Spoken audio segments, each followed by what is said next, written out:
Não acha que falta embora o plano acabou sendo, está sendo construído depois de um processo de pressão das entidades aqui de vereadores, da sociedade como um todo, não faltaria talvez o protagonismo da sociedade, dos professores, não só dos professores, mas da sociedade, né, dos pais, para que o plano fosse realmente uma coisa, não só fosse mais rápido, né, que nós esperamos que venha logo para a Câmara esse projeto de lei do Executivo, mas que fosse um plano de educação em que a própria população cobrasse, estivesse presente, estivesse vendo o que está acontecendo.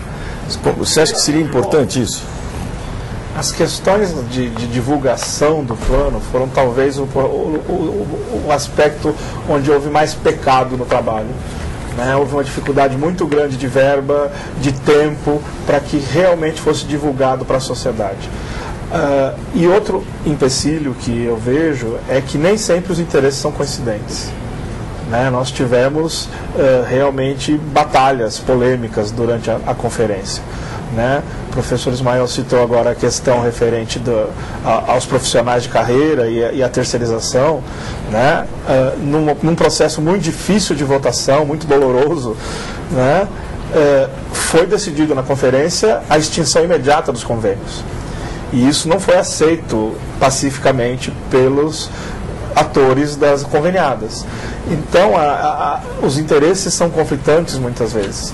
Né? E nós que defendemos que realmente a educação seja feita por profissionais habilitados e da carreira, vemos que há outros setores que defendem outras formas de atendimento. Então, embora o interesse pelo plano como um todo seja realmente o interesse da sociedade, né, nem sempre as propostas são convergentes e não conflitantes. Quer dizer, as conveniadas, na verdade, basicamente as chamadas creches conveniadas, é o que tem de convênio, né?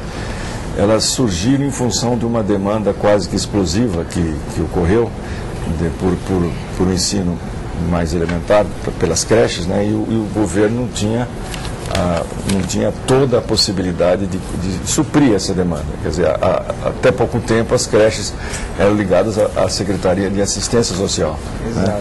Elas não faziam parte de um processo educacional. Hoje o entendimento é que a creche, desde o começo, a criança entra como se fosse numa escola. Não é? Então, houve a passagem da creche da Secretaria de Ação Social para a Secretaria de Educação. E há uma legislação que exige que todos os sistemas de ensino aceitem, sejam obrigados a dar vaga em creches desde que as famílias solicitem. Quer dizer, uma demanda que é diferente do ensino fundamental, que é obrigatório.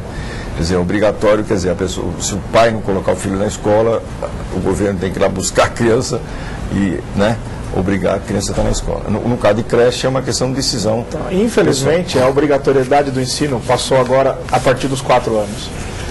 Nós achamos que ela deveria ser desde o 0, porque uma das questões que livrou o governo que o governo tentou se livrar no momento em que ele fez essa proposta de extirpar 1 ano da educação infantil foi justamente de ficar refém das terceirizadas, porque as vagas desapareceram do sistema, então elas terão que aparecer nas terceirizadas e o plano de obra não foi atualizado, portanto não tem como no futuro próximo essas crianças saírem das terceirizadas e virem para as diretas. E aí o problema todo é esse. Quando não é obrigatório, os governos tentam dizer que não tem verba. Mas a hora que vira obrigatório, a verba aparece. Né? Então a gente espera que agora, com a obrigatoriedade a partir dos 4 anos, as verbas apareçam para a educação infantil a partir dos 4 anos, e a nossa luta agora vai ser para estender a obrigatoriedade, porque quando as creches eram da assistência social, havia essa ideia de que era uma benesse, que era um favor para as mães trabalhadoras. Né?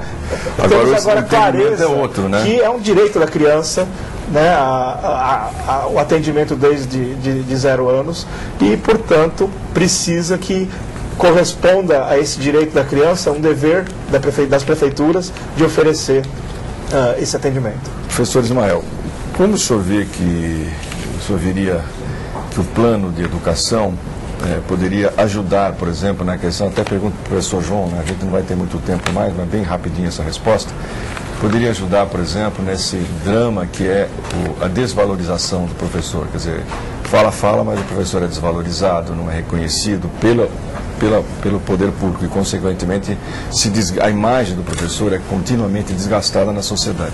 Como é que o senhor vê que o plano pode ajudar nisso? O plano pode ajudar no momento em que, nas suas diretrizes, nas suas prioridades, que isso a lei reza, que é o que deve ser previsto nesse plano com metas de curto, e médio e longo prazos, haja como uma das prioridades essa valorização do profissional de educação. O senhor mencionou o professor, sem qualquer pretensão de corrigi-lo, mas nós lembramos que quando mencionamos o professor, nós mencionamos a carreira, exatamente, todos os profissionais de educação, inclusive do quadro de apoio, todos os educadores. Então o plano tem sim